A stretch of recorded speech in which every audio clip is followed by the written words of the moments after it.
and welcome to another edition of Let's Talk Ghosts. Today we found a couple of treats for us to discuss. The first one is by Amy's Crypt, and it's called Terror in Tombstone, and it was just uploaded a couple of weeks ago, and I expect to see more from this American road trip that they've just done. This team is Amy and Jared.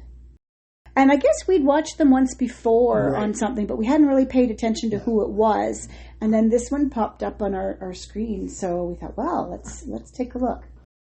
First off, they are going to be at the Birdcage Theater. They actually had a splash screen of who they are, Amy's Crypt, but again, no actual credits. Now, this isn't a professionally done like an actual show, but it was pretty well done. Anyway, one of the things we noticed, especially in the very beginning, and of course it carried through the whole thing, very smooth transitions between scenes where they're showing you past history, whatever, between stuff. So the editing was very well done. It didn't jar you out of anything. When we actually got right into the investigating, I liked that they did all the things you should do.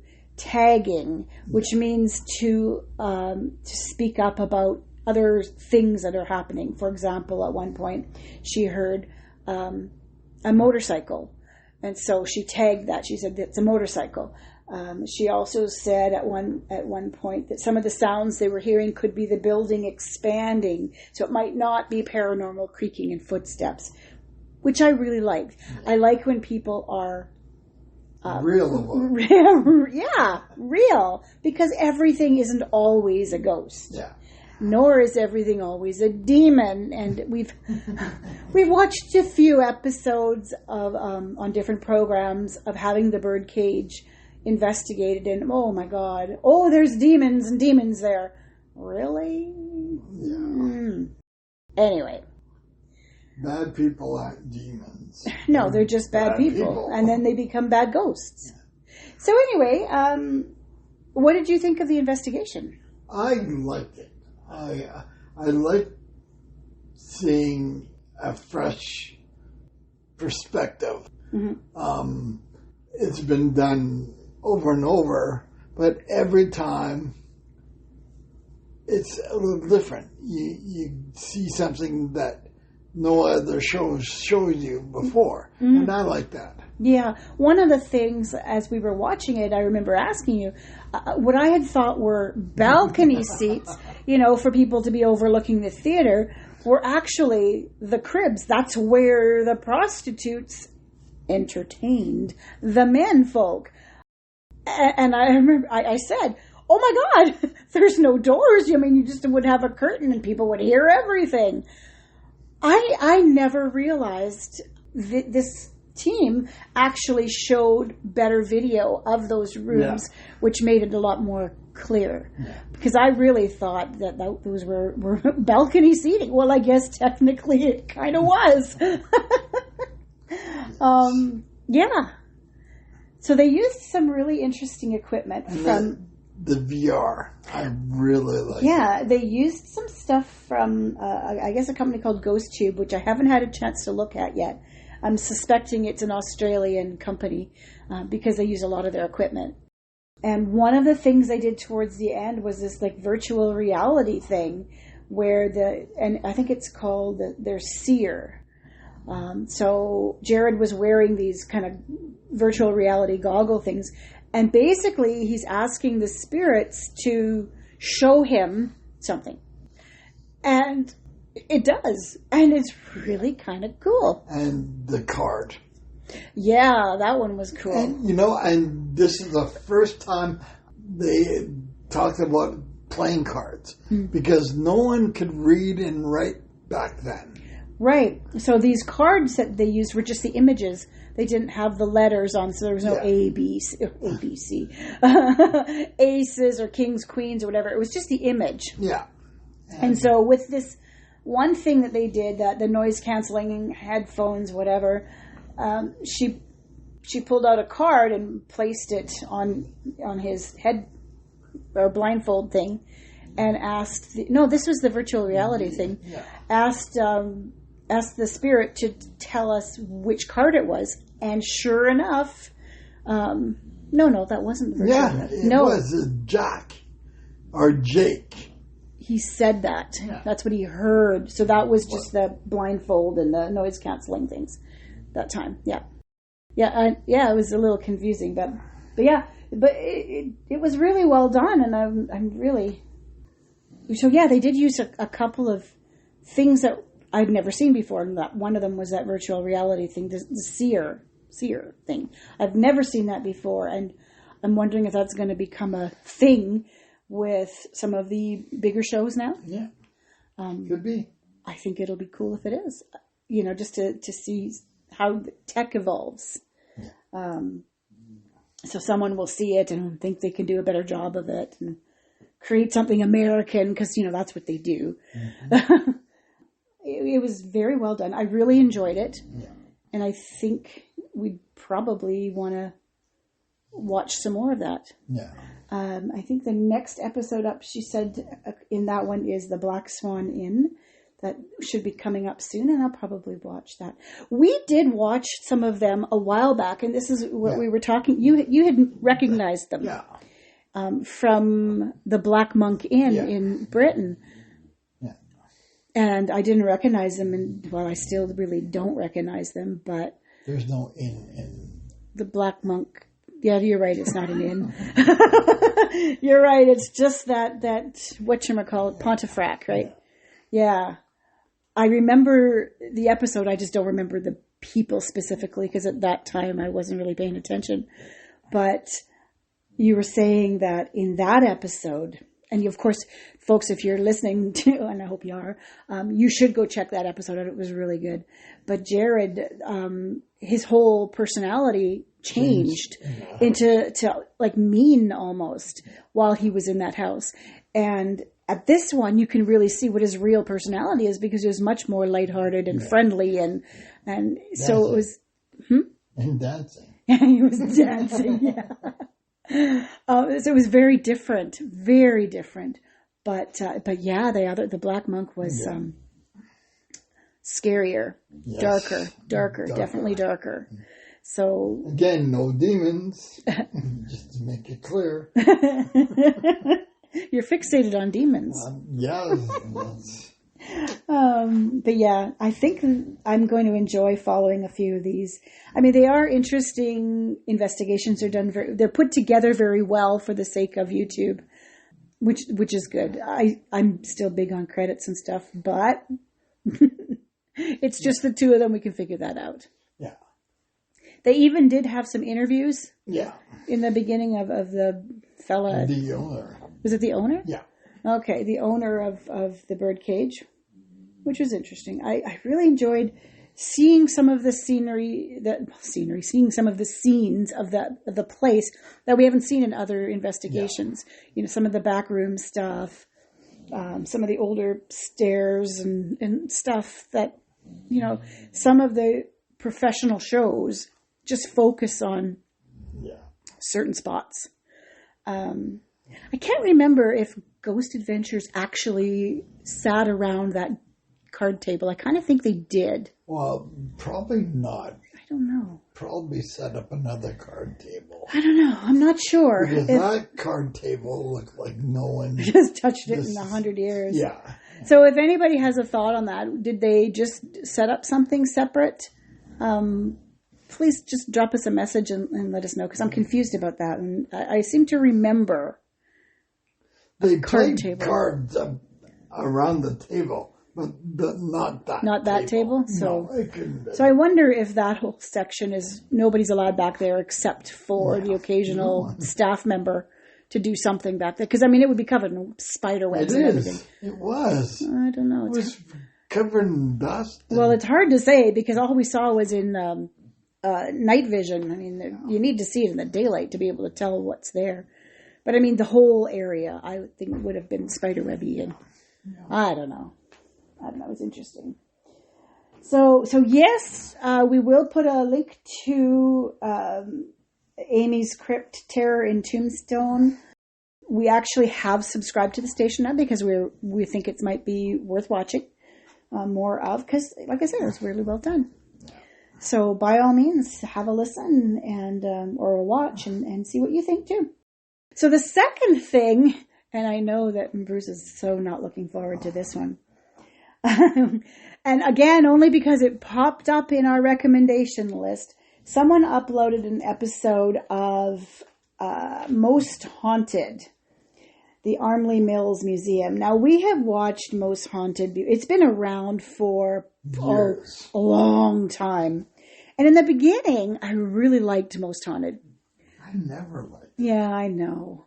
But I did in the beginning until it really became a pattern of the screaming and running. Well, the screaming has always been part of it. That's what I didn't like about it. Yeah. And now it's rock throwing. Rock throwing. But anyway, so what we thought we would do is we're going to watch a bit and then we'll pause it and tell you, because we're going to have a lot of comments on. I know we're going to have a lot of comments on this one. So we have just watched the intro, which is really good. I mean, it shows the history of the place and Yvette's walking through and everything. She is now talking to one of her new crew. I haven't watched this in a long time. So his name is Glenn Hunt, and he is a broadcaster / skeptic. So she's gone through a few skeptics in the last couple of seasons. So this is a new one. And one of the things she says, and this is when I decided we need to do it this way this time. Bobbins have been known to be thrown around.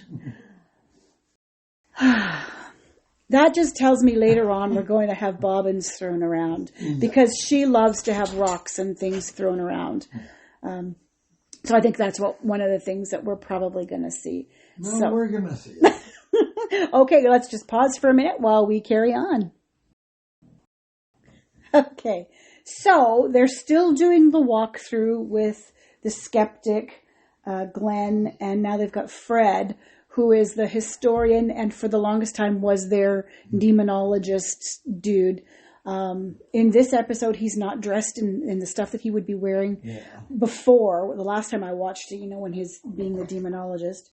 And so he's going through talking about what they would be doing. They're talking about the sewing, the stitching, and the skeptic guy is walking through saying, this is what you're seeing in the daylight, but it's going to change at night because your brain is already preparing for haunted, etc., etc.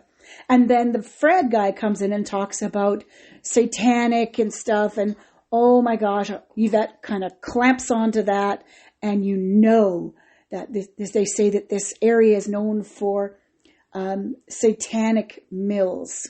Really?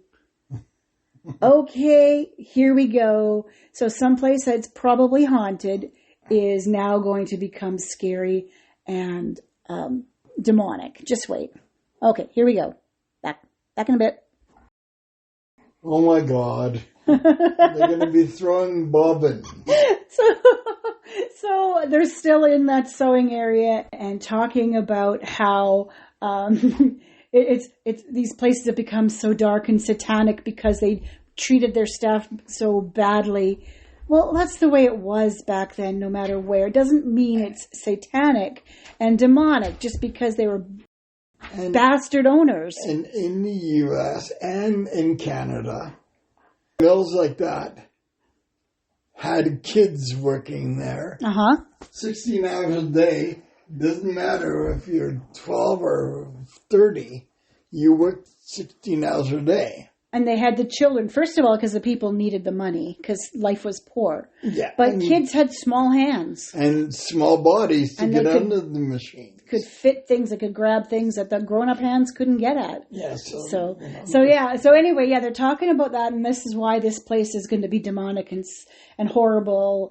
And they go back to this bobbins being thrown around again. Yeah, I hope I hope that's going to happen tonight. Someone throw a bobbin at your head. So we already know somebody's going to get a bobbin thrown at their head because that's what this crew does. Yes. I don't know why we're watching this. But anyway, here we go. I'm going to pause you again and we're going to come back to Bruce going, oh my God, again. All right. So we are halfway through this episode. Now, we break into the two groups go to investigate.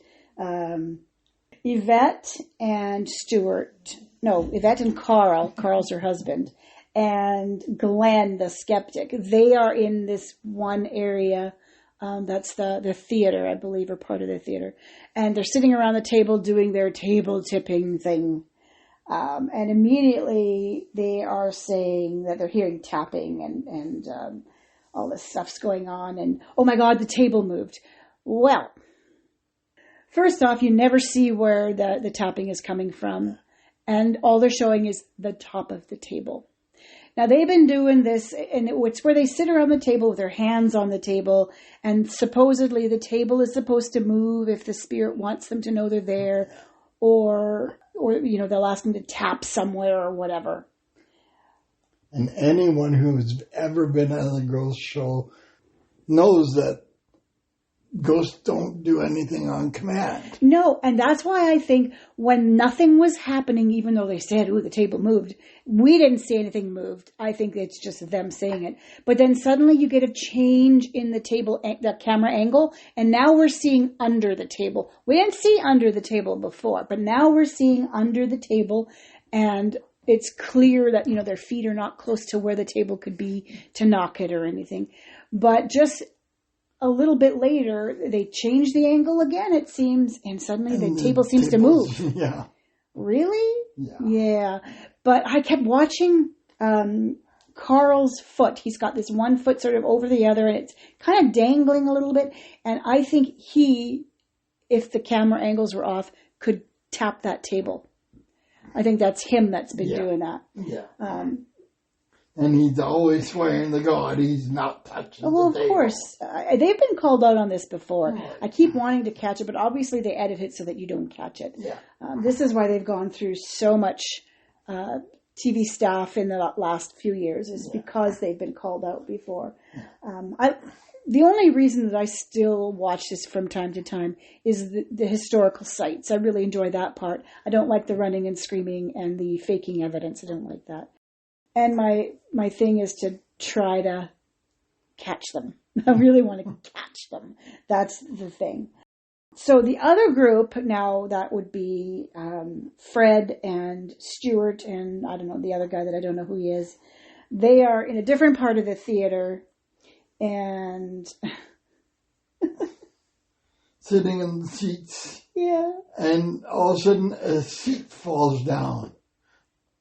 And oh, you didn't move that seat, did you, Stuart? And no, I'm sitting inches from it, but I couldn't touch it because you didn't see me touch it.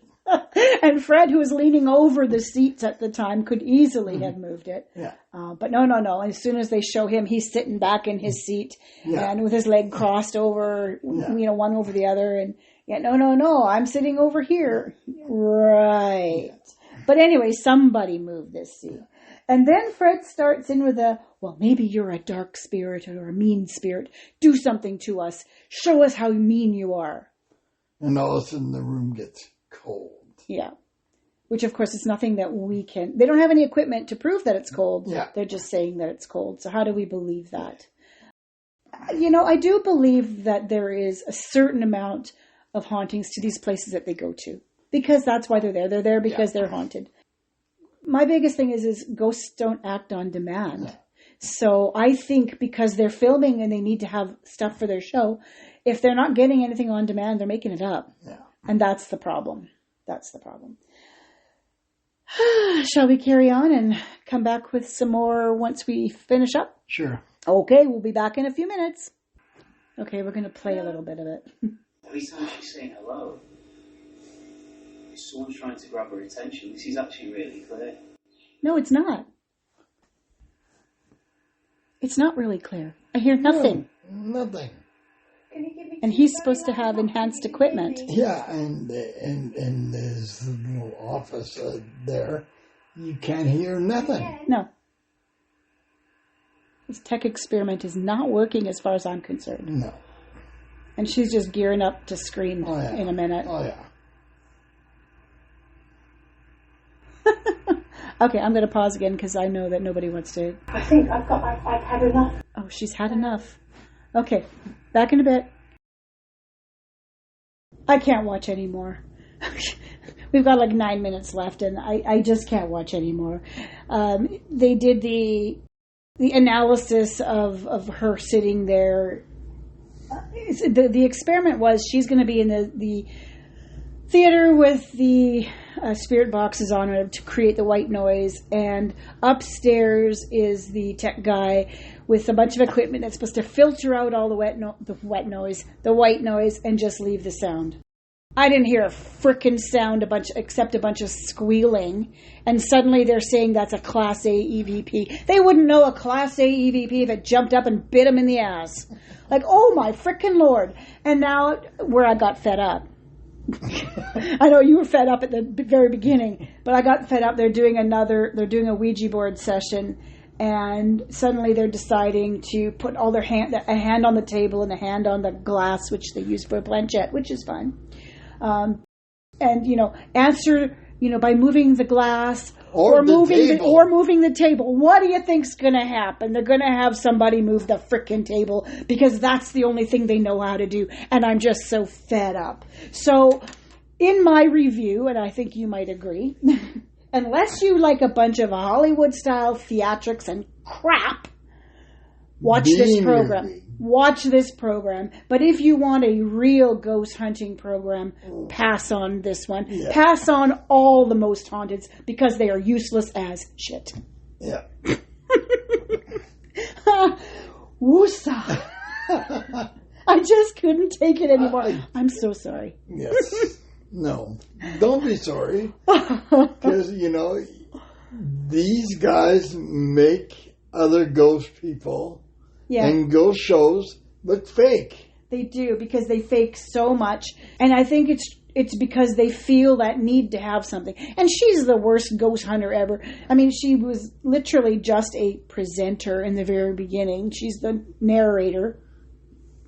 And suddenly has become this world-famous ghost hunter. But she doesn't know the first thing about ghost hunting. Not really.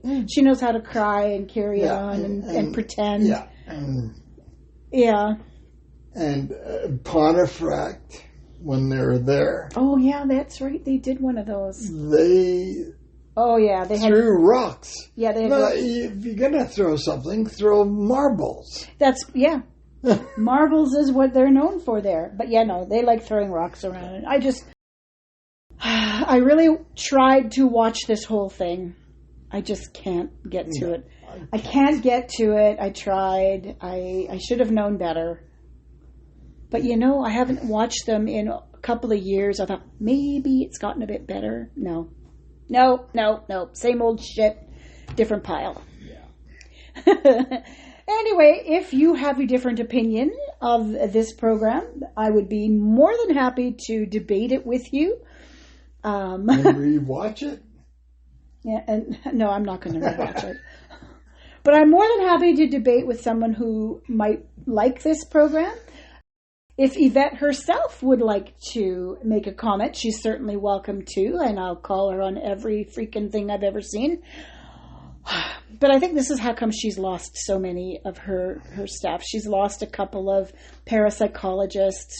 She's lost a few people of her regular crew. You can't say enough about Sam. Sam. Oh, my God, Sam. Sam, the spirit guide. Yeah. Well, I don't want to say anything. I don't like to speak ill of the dead because that psychic is no more. And I hope he's happy in his afterlife with Sam. Yes. Anyway, this is our episode for today. Thank you so much for listening, and we'll take care and see you next time. See you. Bye-bye. Happy haunting. Bye now.